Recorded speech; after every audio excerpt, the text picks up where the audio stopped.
so far is new to this team, and Talon, well, very much the same. Talon Esports, though, a lot more changes, you'd probably say. Gagora, the only returning member out of the 6 here that we do see. And just to highlight the defense here as well for Cyclone Coupling, it is going to be still the D-Crown Reinhardt, backed up by the other true members of the 3-3. It's the Zarya, it's the Diva into play. And for Talon Esports, they're going to be able to match that. It's going to be a mirror comp. This is interesting. We've seen a chunk of mirroring between both of these teams, and neither has become conclusively the better of the two. So, first movement in from Talon, relatively successful, except for the fact that CQB is a little bit caught out in the cold here and actually can't rejoin the team now, and that's going to be a problem. It's a really strange place to be. It's a really unfortunate place to be because the speed boost is lacking. The AoE healing is going to be lacking as well. In fact, very likely to see CQB potentially being the first target if he's not back to his team in time. Very nice moves, though, from CQB to take a slightly longer move around, stay a little bit higher up. As the rest of Talon were going for a rotation, Cyclone Coupling had to make a counter rotation that allows CQB to slip on by. Both teams slowing down just a little bit, regrouping, getting their bearings straight. Talon Esports, though, finally ready to approach the point. And this is nicely recovered for Talon, who had that early separate off, and now Muse with the first shatter, nicely connected as his health bar was getting low. Not quite able to get the quick follow-up they need, but they block out D-Crown's Earth Shatter. So now still with the upper hands here.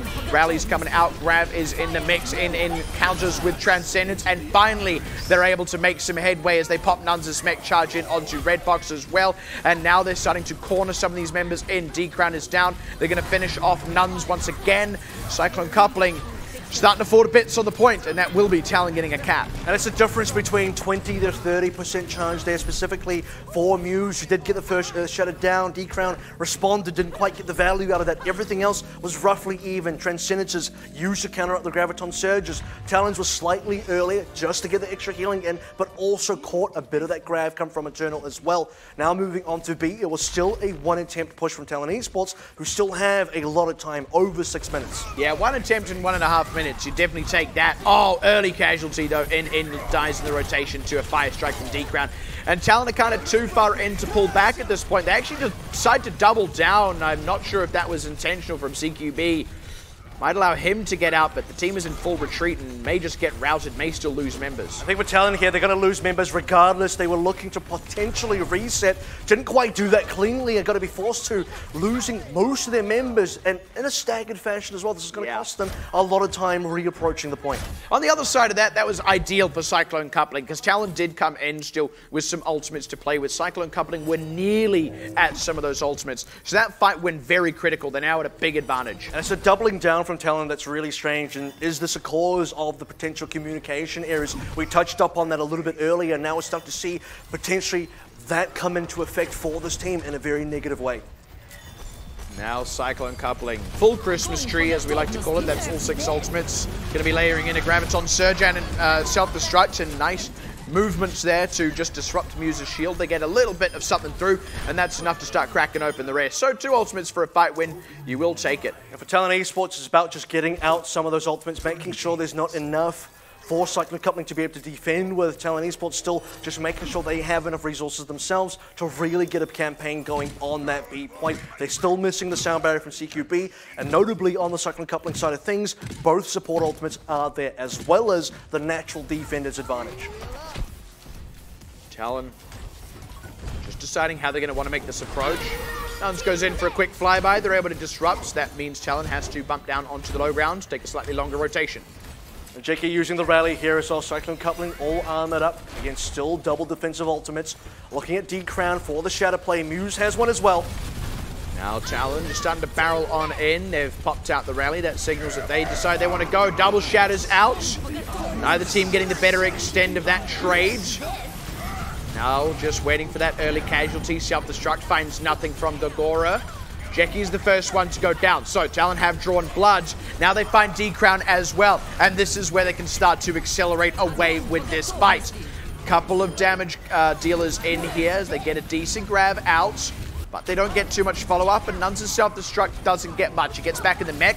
They're really going to need that to stall for time, as now D-Crown comes out on the Yang Yang special, arguably, but it's not really paying off. We're still seeing Talon getting the kills. This is now desperation mode for Cyclone Coupling. They know they've basically lost the point. Really slow respawns now. Eternal coming through the doofus, trying to slow things down, and D-Crown, like you mentioned, on the Wrecking Ball again, just to stall for time.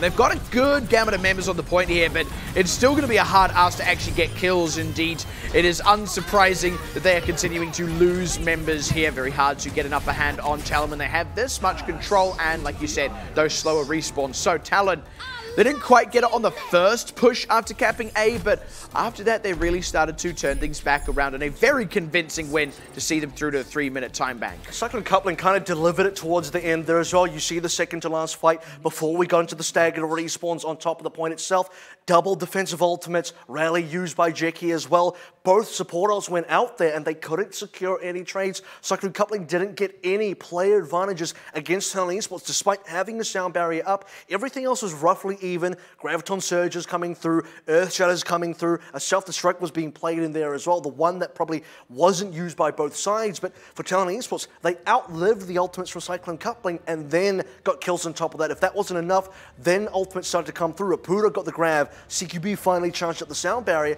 By then, Cyclone Coupling were already hurting for members. They were already in stall mode. It's interesting, the only trend that I would say has really started to establish itself over the course of this series now, especially in these more recent fights, is when both teams have ultimates at their disposal, when both teams come in, throw things out, a lot of people don't really die, and then suddenly the ultimates are all used up. And that's the point where Cyclone Coupling seem to start losing. It's almost like after all the tools have been used and no one's dead, they kind of sit there and go, well, what now? And at that point, Talon press forward. They go, okay, no ultimates at our disposal, no ultimates at their disposal. This is just a naked fight. Let's get aggressive. Let's isolate a member. And Cyclone Coupling, on the other hand, look a little lost. You do now have to see, for the Cyclone Coupling offense, they are switching up to some DPS picks here. We did talk about the fact that, look, if Yang Yang was playing instead of D-Crown, we were looking for some other tanks. Right now, it is going to be the Wrecking Ball finally coming into play, along with 4 DPSs. It's a Cyclone Coupling special, quad deeps. The thing is, these are not the ideal members to be trying to catch with an outflank like that from Talon, trying to collapse on the backside. So much mobility, the verticality from Jackie and Red Fox, not members that you can easily dive onto. They get the only one that you could dive onto, though, and that is D-Crown. So numbers advantage here.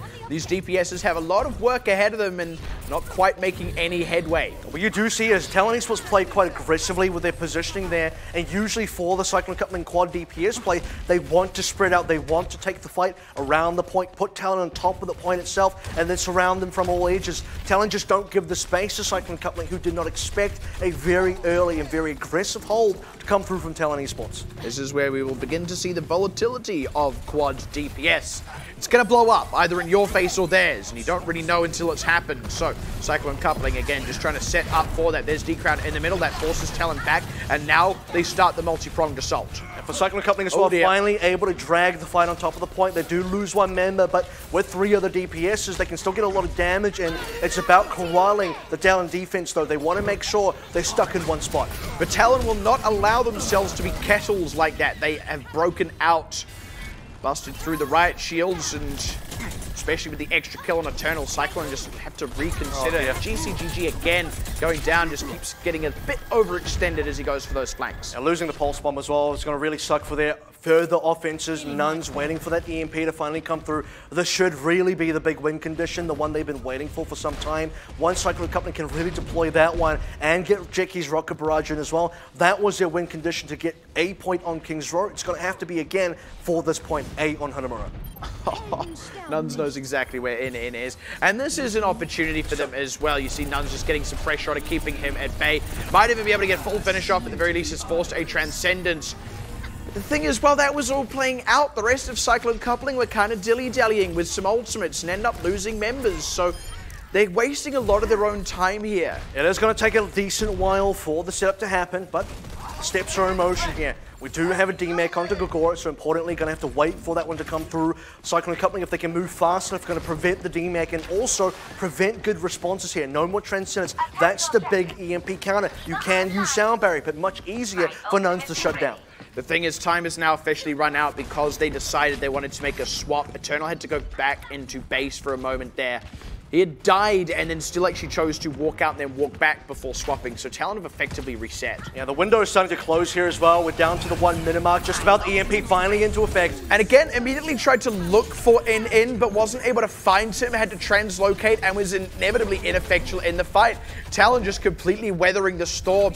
And Cyclone coupling keep trying to look for opportunities that aren't there rather than taking the ones in front of them. The big problem is that's over 3 minutes. 3 minutes and 15 seconds now they've spent setting up for that one play, getting that EMP in there, getting the D-Mech, getting a few players gone. In fact, Gagora even got the mech back before the EMP came through. For Cyclone coupling now to spend that amount of time to get no result, not even one tick, that's potentially going to cost them the point and maybe the map. Now they change up, they swap, they mirror what Talon are doing. That's Talon with more ultimate, so grab out. Cyclone have to survive this and then counterattack, but they don't even get the first of those two done. GCGG already down. Cyclone coupling continuing to lose members in the form of Jackie now. Some of the race might make it back to base, but with less than 10 seconds, it is unlikely that they will then get from that base to this spawn. It does look like, no, not even Red Fox is going to be able to stall that one out for Talon. Neither is Eternal, or indeed might have been Nuns there. And Talon, very fast push through A and B, plus a full hold. That is a much more convincing win than what we saw in the first half. Yeah, and it's a big punish on the quad DPS as well. Not what you usually expect coming out from Cyclone coupling in terms of being punished that hard. We've seen them succeed with that type of composition many times in a row. However, that was kind of a slightly different version of Cyclone coupling. And this version, maybe not as well practiced. Note that we didn't see D-Crown and Nuns last week when they got that victory over Season 3 runner-ups and Nova MS. This time around, going up against Talon Esports, who on paper are a much weaker team compared to Nova. Results-wise anyway, you definitely say that's 100% true, including the fact that it was just a different roster to start with. This is a very odd and concerning place for Cyclone coupling to be in. One of the key parts about the team, which gave them a lot of success in previous seasons and was a core part of their identity, is now kind of been, I don't know, the integrity has been shattered a little bit there. It was not just the fact they couldn't get the quad DPS to work, but how it blew up in their faces, how big of a loss that basically was. Not even getting a tick on A is the real problem here. It feels like a two-parter, because I will give a bit of credit to Talon as well and say they probably expected quad DPS or triple DPS at some point out of Cyclone coupling. And they seem very good at recognizing how that setup has worked for Cyclone coupling in the past and just not letting that play out for them. On the other side of that, yeah, some of that polish was also a bit lacking for Cyclone coupling. There was some questionable target selections. Like, I think the classic one has to be Nuns seeing in sort of caught off in that little side building right by the gates on the right as you come in, and went, oh, I can finish him off before we start the fight out. We're going with a numbers advantage.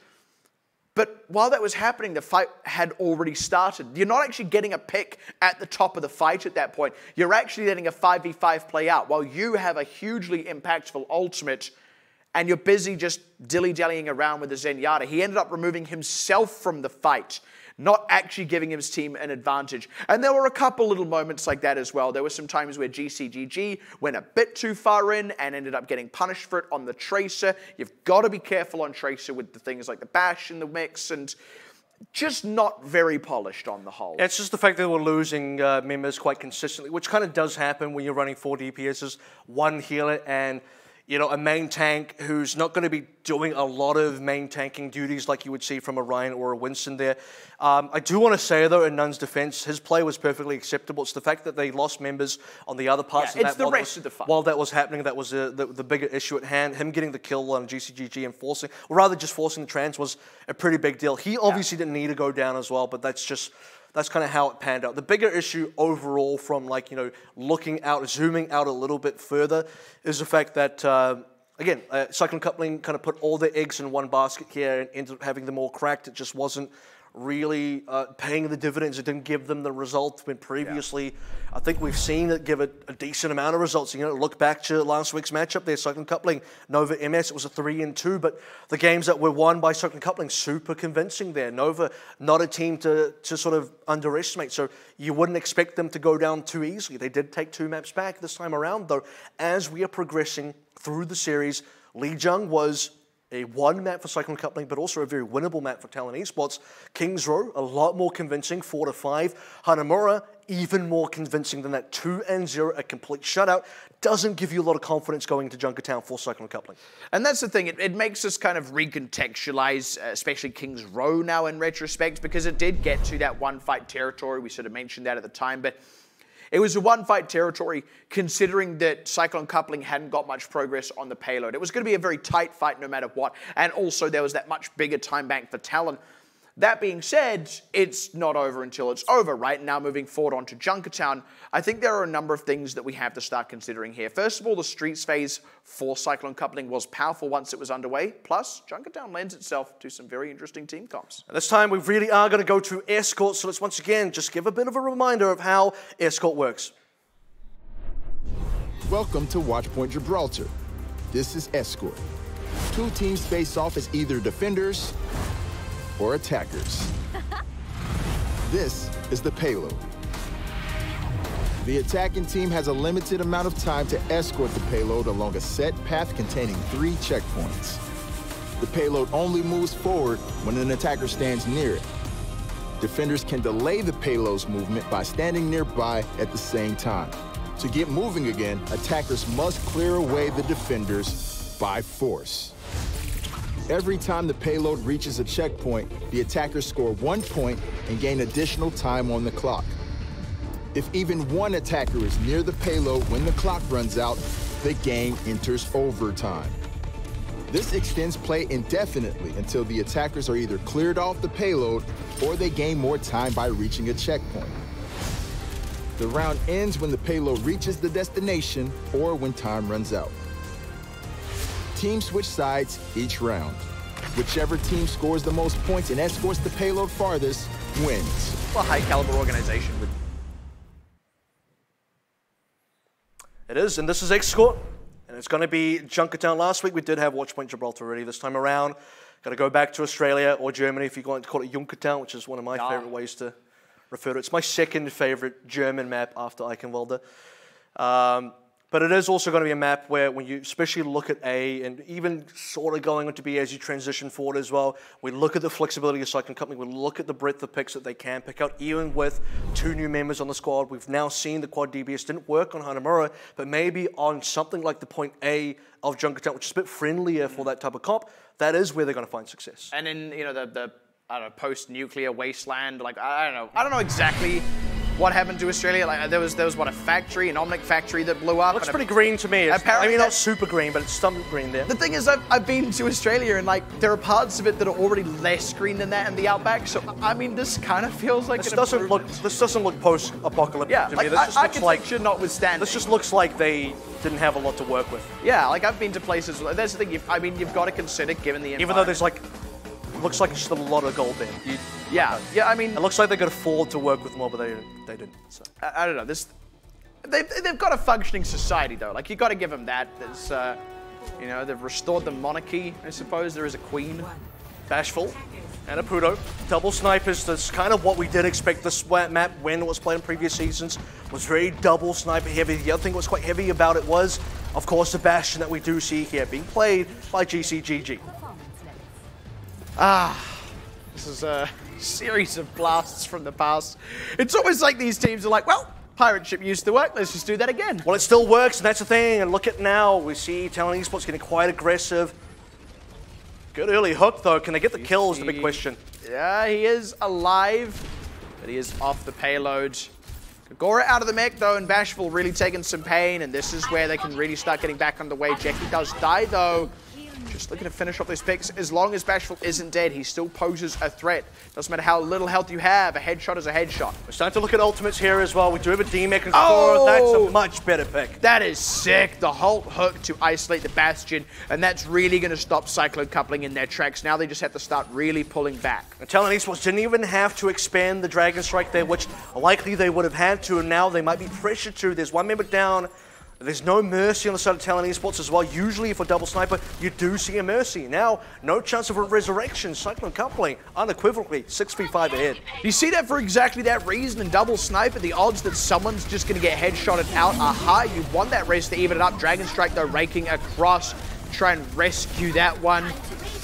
Doesn't do too much. It is GCGG down, but they've traded back by killing a Pudo. So Cyclone coupling is still in okay shape here if they get another pick. And respawn's coming into play as well. GCGG does respond with that tank form pretty soon.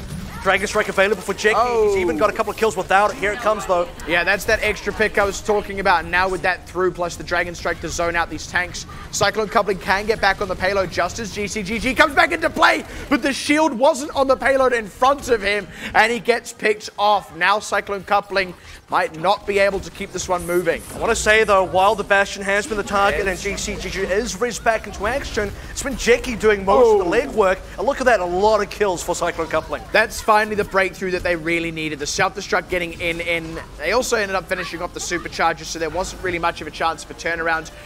And actually now for the first time, they're properly established on the payload with the Bastion and that ultimate tank form available. Yeah, when you're running the Orisa and the others as well here, double sniper with the Bastion, you want to just throw the ults in because you want to start swapping to the 3-3 coach as you approach B and then eventually C.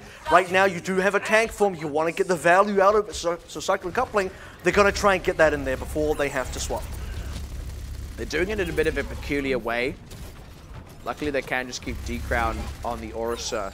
But Nuns is it to make a swap, so is Eternal. And they're waiting to see what Talon want to do. Muse took a lot of damage. Yeah, it's a big dive in, but because of that early damage, suddenly Gogora has to start taking the brunt of it. Self-destruct layered in, not going to get anything for it. But GCGG ends up on the wrong side of an Orisa barrier and gets found out by In. Now, Cyclone coupling might just have to consider that the Bastion is not going to work for them on B. Indeed, they are going to make the swap off. Now, that's just really unfortunate. He had the opportunity multiple times to really get that ultimate in there, to get the tank form. Speaking of ultimate, Jeki swapping as well, so just getting that Dragon Strike in while it's still fresh. With Cyclone coupling now a little bit further behind than they'd like to be in the ultimate department. The only weird pick now is Apudo is still on his own Hanzo and needs to get rid of this ultimate before he changes. Just getting back onto this payload now. Challenger to take their time in how they choose to approach this. You said aside from that Dragon Strike, they don't have a lot to go on, but a pick is still a pick, even if you don't have a lot to go on. The Dragon Strike is well able to rake across to find the other support, and then In gets a couple of picks for himself. I always love it when Zenyatta's getting headshots. That does mean Talon are going to retain defensive control right now. I want to say, though, eventually Talon Esports, this composition is not going to work. You can see he's being sped back to spawn. And it's going to take some time. That's two members that's going to be away while Cyclone coupling have the opportunity to push. The opening here, though, needs to be, does Cyclone coupling realize this is happening? Do they realize it's a 6v4 while Buddha comes back from spawn? Because if they do, they can force a fight, they can get a lot of ground. And right now, they're looking for members. They're looking to see what members of Talon are available for picking. Yeah, they took a long rotation there, but they're still able to get things underway before Apudo is back. Indeed, only just rejoining the team now. That does mean Cyclone are the ones on the payload, or at least had most recent possession of it, and Talon are the ones having to get back into a position here. D-Crown taking chunks. He's going to be able to pull back, just barely staying alive for now. The Nuns, he's been playing Zarya for a while now, does have the Graviton Surge, is able to combo with self-destruct as well. Cyclone coupling, though, losing mech is bad. Oh, Eternal able to layer that one out. The self-destruct, he's going to get back in. As Gogora, though, gets the mileage off his self-destruct. Far better placement there. And that's a late transcendence out of GCGG. It does keep them in the fight, but they're unable to deal damage at this juncture. They don't have the right members in the right positions, and it's so hard to drill down an individual member of Talon. This is going to be Cyclone coupling, flagging a retreat. And the problem here is the ball is now in the court of Talon Esports, who do have finally Graviton Surge. Apudo stayed alive. He got a lot of damage in and finally has that charge. Cyclone coupling have one opportunity there. Kind of messed up their combo, kind of messed up their ultimates, and now D-Crown taking a lot of damage. Yeah, and that's just so that they can start making a move around this cart.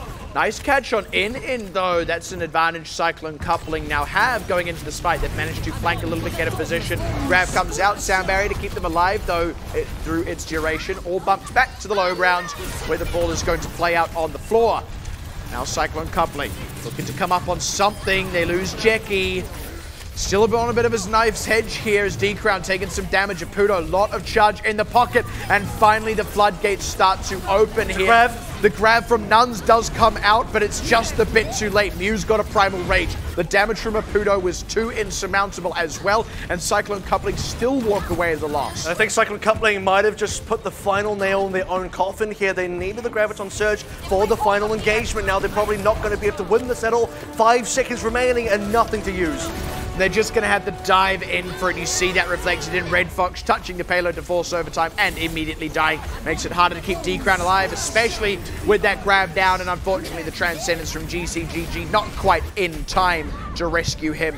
One trade back on Bashful, but that's all they got to play with so far. They can get some more, they may still be in business, but it is a tall order indeed as Talon, again, Apudo, so much charge in the pocket, so much damage to come out of that Zarya. They're just going to continue to drill down the members of Cyclone as they try and get on the payload. This is a hold, it is all but completed as the overtime soon to vanish.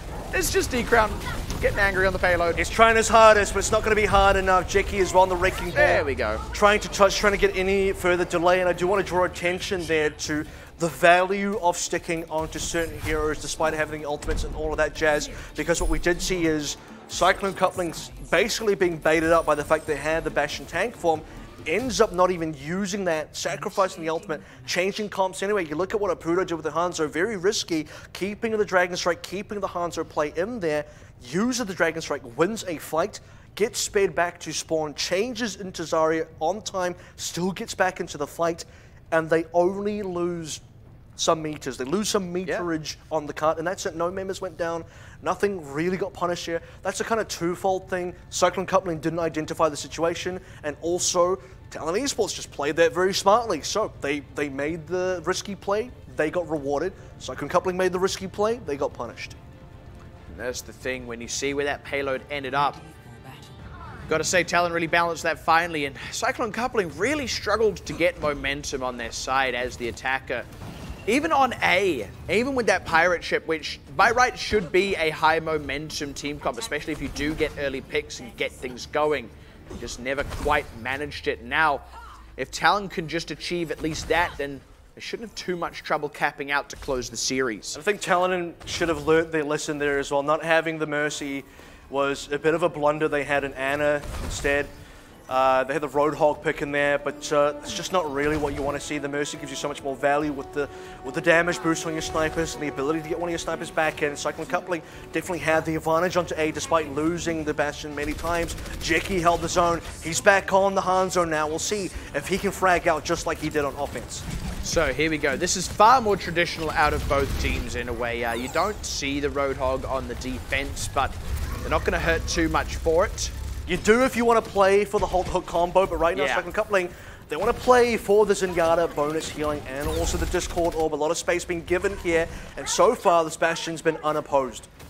For now, but it does get quite hard to stay on the payload for too long. The snipers haven't quite got too much. Nice Hold Hook, they get D-Crown, that's huge. Counter pick though onto Bashful, you're pretty much ideal target, and they get a res in on D-Crown. Res does come in on Bashful as well. That slight earlier res on D-Crown does give Cyclone a little bit of an opportunity. Still Bashful being able to get set back up, and that immediately pays off. They keep him alive despite getting low, and he knows how to do it. You just sit on the payload. You let the team do the work. You rely on them to keep you in the fight, and Talon are duly rewarded. And this is why you do want to play the Roadhog on defense, and for Talon Esports, they learned the lesson of the Mercy. It's like a Coupling about to learn the lesson of the Hog. They didn't have the combo to try and get those picks. Talon, they definitely did have the combo. It was successful. They do get the 8 cap, and I gotta say, they did it faster. And again, it just happened in time. Bashful's respawn. They should be able to get him back on this payload as they start to move into B, so they have an opportunity to retain this momentum. And if they wanted to, they could even swap their whole comp right now. They're not really sacrificing on ults. They don't have them just yet. Oh, that's pretty ideal for Jackie. And off the back of that, Talon probably are going to go ahead and swap. I would expect Given that they don't have those ultimates, at least going to get the Bastion out of here. Probably want to forego that Roadhog. Well, what I will say is, okay, so they are going to take the risk, and I do say it's a risk because they are potentially getting baited into the same trap that Cyclone Coupling was in. You do see here a couple members being ferried backwards. And with that pick onto Gogora, they will have the time because they know Talon Esports are still regrouping. They know they can get the swaps in there while that's happening. Jackie and Nun's going to be making that happen. And they know that if they can win this fight, they can start snowballing the defense. Look at Talon Esports. Yes, they got ultimates, but if they don't win with the ultimates, they're so far behind in the 3-3 goats. And it's not an ideal situation either. Bashful is just going to set up on this high ground for now. They're going to move down. Eventually, they're just going to take the fight to the ground. It's the tank form of the Nano Boost that's going to be the harbinger of that. The Transcenders just keeps everyone mighty fine and self-destructive and finds CQB. Jackie does go down, but now Bashful out of that tank mode in the firing line. That's a decent whole hog, though, and they made a lot of headway here, Talon. Despite Bashful not getting much mileage, despite the Nano Boost not doing a lot, it's actually the damage out of Aputo and Gogora. So timing here is important. Cyclone Coupling need to get back to the point ASAP. There's not a lot of space left. They can still contest. There's not as many ultimates on the Talon side now. No impactful ones. Gonna be Cyclone tight. Coupling can still win this. Right on with a Wrecking Ball first up, but Self-Destruct is there, and they can't run away from it. They had to stay there so that the rest of the team could get to the cut, and now in a 4 versus 6 with a pitched battle going on the payload. Talon are well and truly entrenched as Cyclone Coupling are just cannon fodder under the guns of Bashful. That's going to be a 3-1 as the rebuilt Talon are slowly but surely beginning to assert their dominance. Yeah, and I just want to highlight the perfect storm created by both Gogora and Muse there towards the end as well. The preemptive self-destruct, knowing that there was going to be a desperate rush onto the point as it goes over the cap, and then the halt coming through from Muse to drag everyone into the self-destruct, getting the 2 kills, securing that cap, securing map number 4, and securing the 3-1 victory. Is this something that you could even call an upset? I'm not too sure. Before this match happened, I wanted to say Cyclone Coupling, based on how they performed last week, a much stronger team on paper. However, this is a different Cyclone Coupling that we do see this week, and Talon Esports, exploiting the weaknesses there, do now get that victory. And again, this rebuilt Talon are looking like they're moving from strength to strength, have not been slowed down at all by that fact. We said as well at that halfway mark, we often see one team just accelerate away. This time it was Talon. This was that offense here out of Cyclone Coupling. It was a bit of a stop-starter. Now this is where you do see as well the shield going down and then the hook going onto GCGG. Gets pulled in, but nice defensive matrix placement there. Does save his life. Allows him to make the second approach there. That was on the original offense round for Cyclone Coupling. And again, interesting to note is they still took longer to get past that A point than Talon did, despite the fact that they had the Mercy advantage. Jackie was popping off. But looking at the Talon offense, I mean, they didn't quite have the same pop off, but at the same time, the Cyclone defense just consistent. Didn't do much either, so. And it feels kind of like what we saw on Hanamura as well. Like the Cyclone offense was kind of a non-starter. The Talon offense, on the other hand, was an absolute slam dunk. Like, and it wasn't anything in particular. If anything, Talon were in a tough situation. They just read it and reacted very smartly. It's interesting because we talked about how language barriers and communication is a factor for this team. I do believe we saw a point early in the night where it cost them a little bit, but that some of the situations they ended up going on to navigate later on in the series, to me, says that actually that communication might not have been to do with anything in particular with the team as a whole. It seems like it was just, you know, some one-off quirks. It actually seems like their decision-making is very slick and very tidy. Yeah, you saw a couple of points here, like you mentioned, where the cracks did start coming through. You did start seeing some of the stuff behind the scenes here not quite working out, but for Talon Esports, though, they do get now another victory, 2-0 on the scoreboard, so we'll see how they do in the coming weeks. But for us, match number 1 of week 2 is done and dusted. Match 2 is coming up next. You don't want to go anywhere. Nova taking on Global Esports coming up right after this break.